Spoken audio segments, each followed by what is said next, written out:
தமிழகத்தின் பல்வேறு மாவட்டங்களில் பெய்த கனமழையால் வெப்பம் தணிந்து குளிர்ச்சி நிலவியது. மதுரையில் கொட்டி தீர்த்த கனமழையால் சாலைகள் குளம் போல மழைநீர் தேங்கியது. கள்ளக்குறிச்சி மாவட்டம் கல்வராயன் மலை மற்றும் சுற்றுவட்டார பகுதிகளில் பலத்த மழை பெய்தது. பெரியாறு நீர்வீழ்ச்சியில் வெள்ளப்பெருக்கு ஏற்பட்டதால் அங்கு சுற்றுலா பயணிகள் குளிக்க தடை விதிக்கப்பட்டது.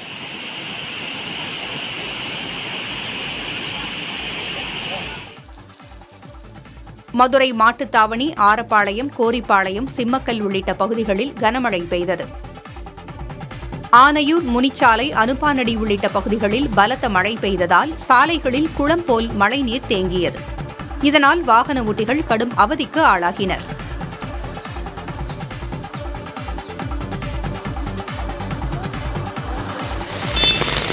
திருப்பத்தூர் மாவட்டம் வாணியம்பாடி, பெருமாள்பேட்டை, புதூர் உள்ளிட்ட பகுதிகளில் கனமழை பெய்தது. இதனால் விவசாயிகள் மற்றும் பொதுமக்கள் மகிழ்ச்சியடைந்துள்ளனர்.